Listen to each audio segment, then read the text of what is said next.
The step number 2 and number 3, they go more together. First, I'll try to create the ground for these 2 steps. What we seek is happiness. What we don't want is suffering. This is a bad fact for everyone, whether you're Buddhist, non-Buddhist, believer, non-believer, scientist, biologist, whether you're a farmer, whatever career you're following.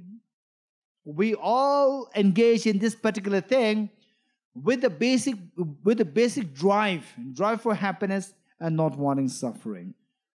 Then, without going any further, if somebody asks you, you are seeking happiness, but then where can you expect to get this happiness?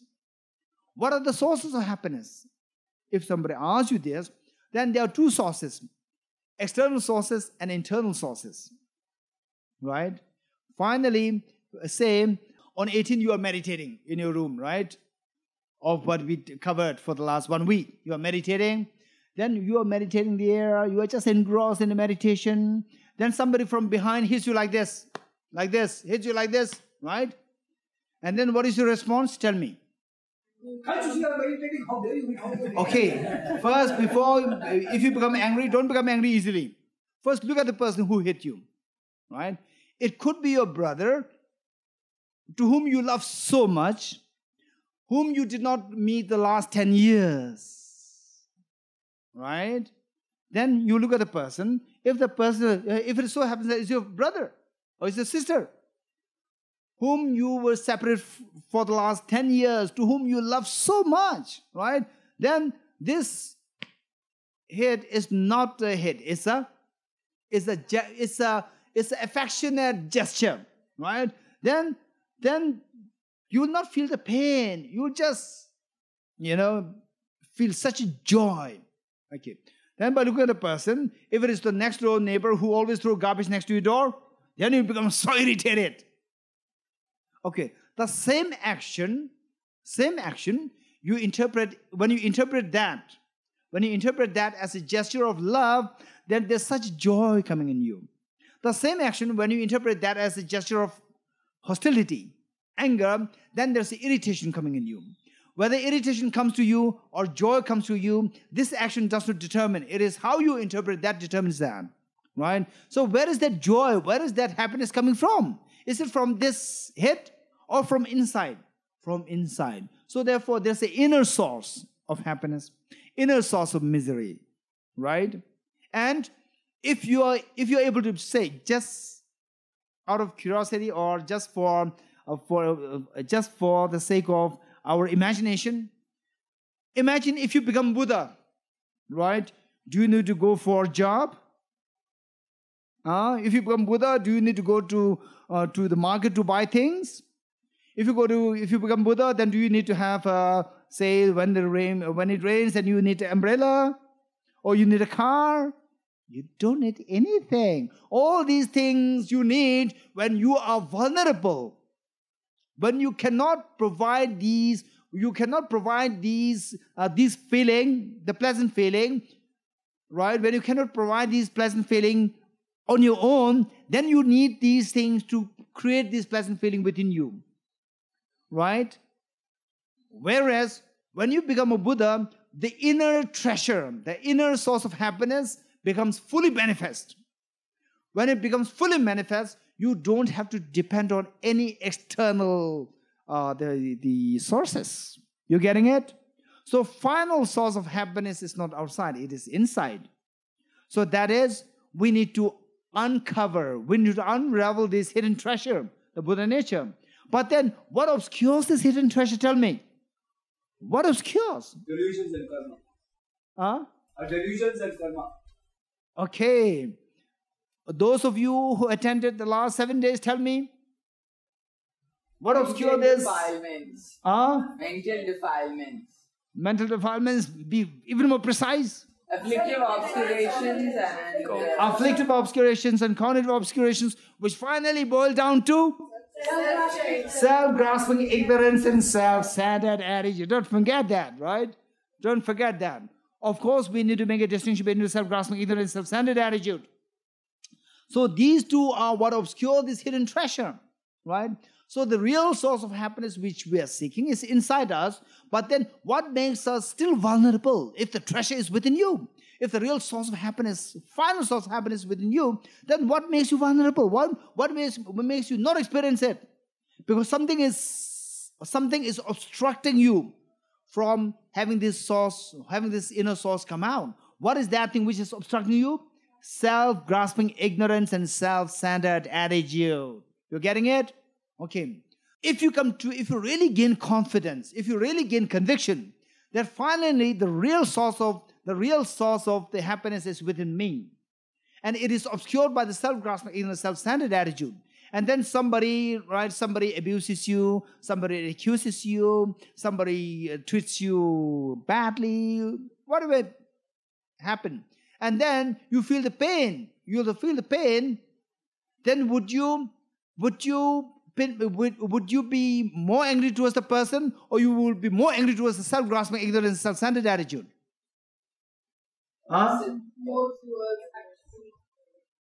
No, what I'm saying is that if you have understood that the self-grasping ignorance, self-centered attitude, these two are the things which obscure my Buddha nature, right? If these two are not there, then what happens? You become Buddha. If you become Buddha, you don't have to go to corporate jobs.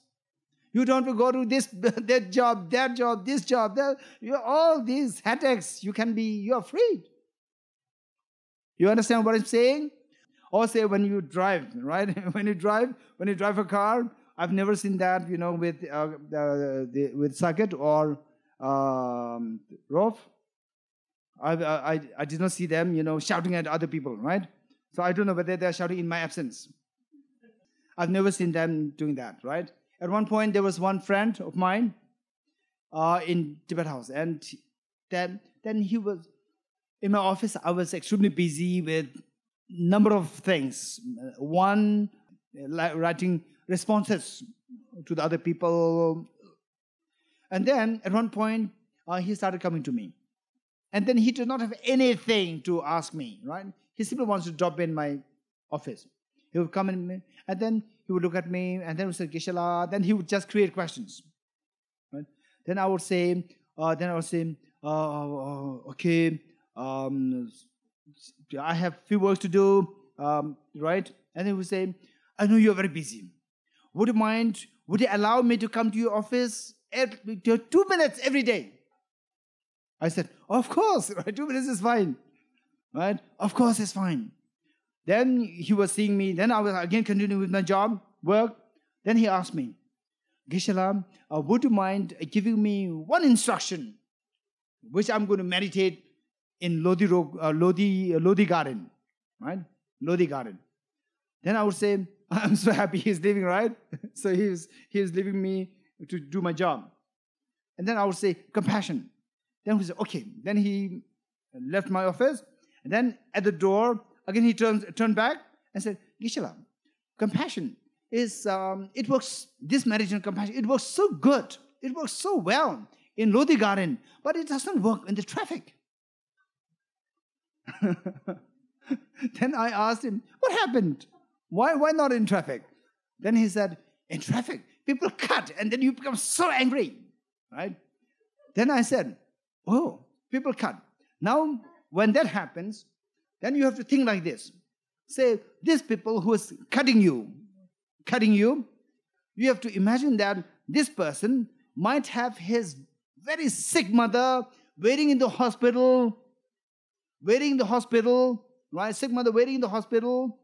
And then the doctor is not accepting the mother, not admitting the mother because she doesn't have the money there. And this man had to rush to give the mother to give this money to the doctor so that his mother has been taken care of, right?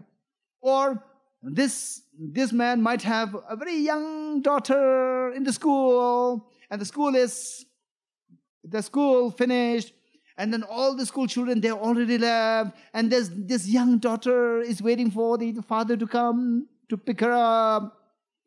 Wow, this is amazing, right? Then he left. Okay, so what I'm saying here is that, what's the point? The point is compassion in traffic. Okay, so basically, Demerit self. okay, So, say the thing is that it is, say the same thing, whether it gives rise to happiness or it gives rise to pain, that object does not determine. It is your thinking determines. So you have what? The real source of happiness is within. Happiness coming from within. Now, with that in mind, if you gain such a confidence, the real source of happiness is within, right? And then what is obscuring that? Self-centered attitude and self-grasping ignorance. These two are obscuring. So self-centered attitude and self-grasping ignorance does not allow you to, these two do not allow you to be in the shoes of others. You understand what I'm saying? Then you will only see the situation from your angle. You will never try to see the situation from the angle of the other's perspective, right? So that creates all the problem. That creates all the problem. So now, imagine that you are so convinced that finally, I have the treasure. If I become a Buddha, where the hidden treasure becomes disclosed fully, if I become a Buddha, then all external conditions cannot affect me. I'm forever happy. No irritation, no agitation, nothing will happen. But then you are not Buddha now. You are not Buddha now. What made you not Buddha now if the Buddha nature is within you? Tell me. Self-grasping. Self-grasping, ignorance, and self-centered attitude, these two are obstructing you. It is like, say, you are very hungry, and then your mother is bringing a fresh pizza there, and then somebody is stopping you, not allowing you to go to the mother. Will you be angry towards the pizza not coming to you? Or will you be angry towards the person who obstructs you? It's both a mistake. The pizza is not coming to you. This also, if the pizza comes to you, you don't worry about this person obstructing you. Pizza is not coming to you. And this person is also blocking you. So, to which of the two you will be feeling angry? To the pizza. To the person who is blocking you. Likewise, what blocks you from achieving full Buddhahood is the self-centered attitude and self-grasping ignorance. If you could just in 2 lines explain me what is self-grasping ignorance. Okay. What is self-grasping ignorance?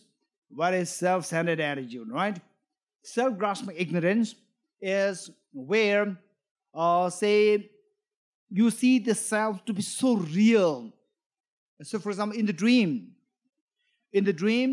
you see someone, the ghost chasing you. You see the dream ghost as so real and then so much of fear in you. So, you are seeing the dream ghost to be a real ghost. Likewise, self-grasping ignorance is the ignorance which views the self to be objectively real, while in actuality it is subjectively real. It is not objectively real. But then you see that as objectively real. That is self-grasping ignorance. And self-centered attitude is, it does not necessarily have that element. Objective existence, subjective, no. It simply says that I am more important than others. In other words, the self-grasping, the self, it does exist. It exists subjectively, not objectively. But the self-grasping ignorance sees the self to be objectively real. That is self-grasping ignorance. Okay. Practically, driving, we are all given prone to moving a horn, honking, the horn, so that we can find out bulldoze our way through. But if you just exercise patience and wait, one word goes by and you're yet waiting. You don't have to honk. No, they will honk at you. So say, in fact, so this is what you have said, we have been so used to that. In fact, I have a friend in Mumbai. He's amazing, right? I have a friend in Mumbai. And then, so in traffic, so many cars before him, all cars static. No one is moving now. It was traffic jam. And then the cars behind him, they were all honking, right? Then he would say that, look, how can I go? So this other car behind him, he's asking him to move, right? Then he would put his hand outside his car and he would say that like this. Like this, yeah. Meaning you fly. Right? I'm waiting here, you fly about me. I don't mind. Right? Okay. The last question. What is a simple explanation of self-grasping and self-cherishing. We have asked this question before, but it's just a reminder to refresh the memory. The definition, not definition, the explanation of self-grasping and self-cherishing and the difference between the two. Okay. So It was covered just now. I was meditating. okay. So okay. To make it very quick, a self-grasping ignorance. A self-grasping ignorance is it has the cognitive element. Cognitive element. It does not say that I'm important, I'm not important. It does not say anything. It does not have the impulse. What do you call is there is one word. Okay. It is not affective. It does not have the affective element. It has the cognitive element. Affective element meaning I'm important, you are important. So these things, I want happiness, I don't want suffering. This element is known as affective element. And the cognitive element meaning you don't have this element of the importance and non-importance, not like that. Simply the cognition. Oh, I exist objectively. I don't exist objectively. That is known as the cognitive element. Self-grasping ignorance has a distorted cognitive element. It distorts the reality. It distorts the reality that this self exists objectively. While in reality, this self is empty of objective existence. While in reality, this self exists subjectively, not objectively.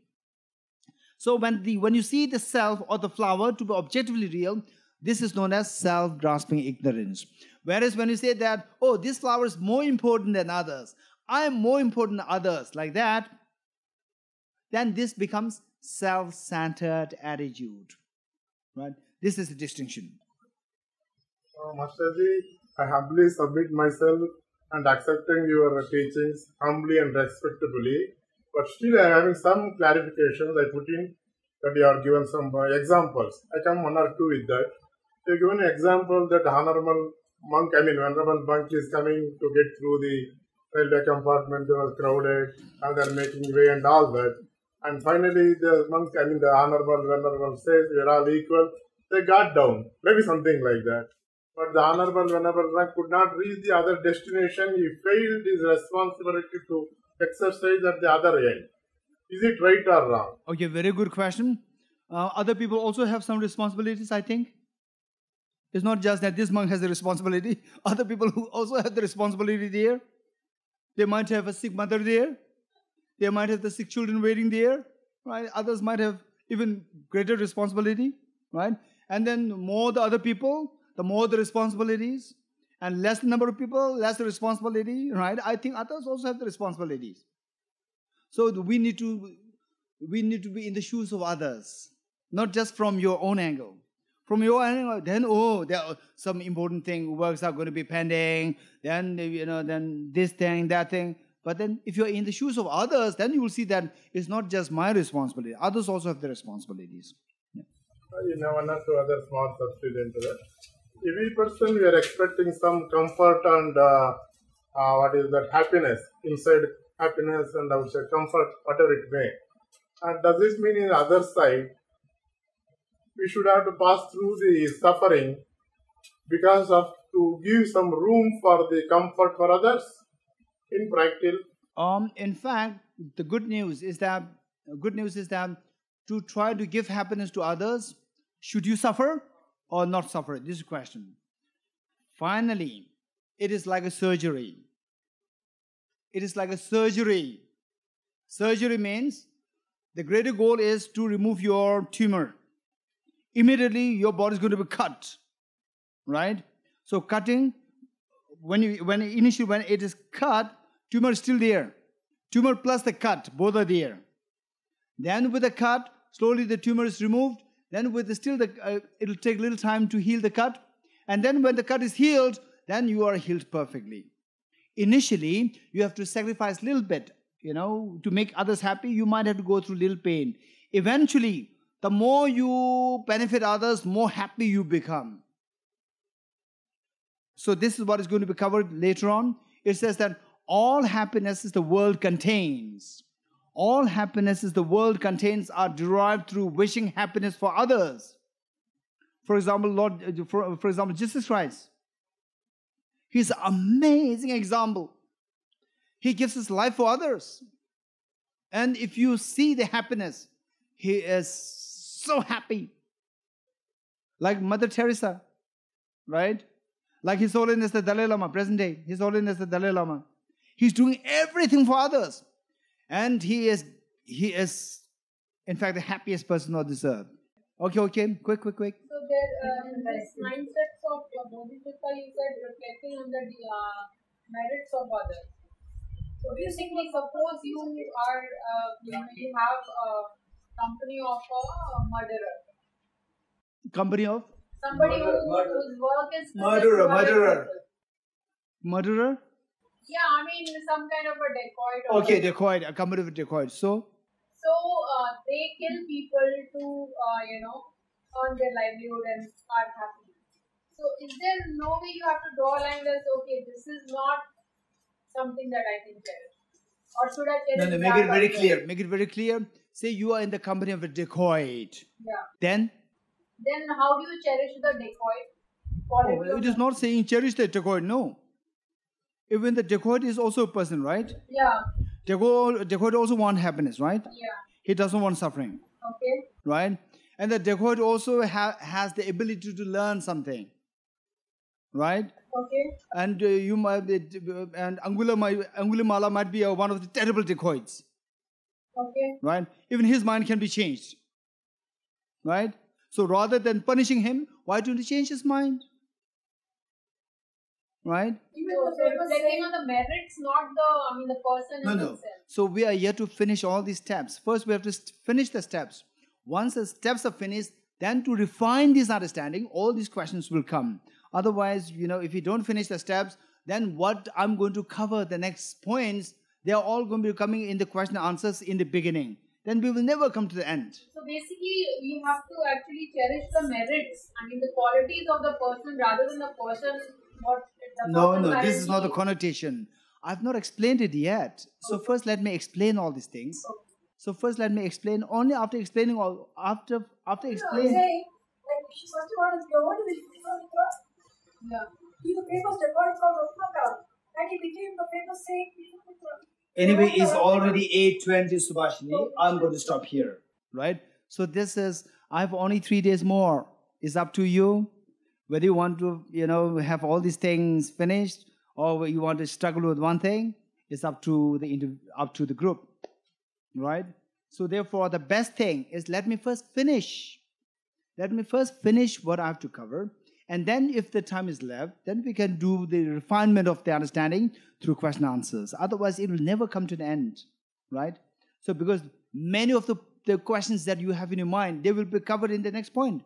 Point number 2, point number 3, 4, 5, 6, all these will be covered, right? Okay, anyway, it's already 8:20. We'll stop here.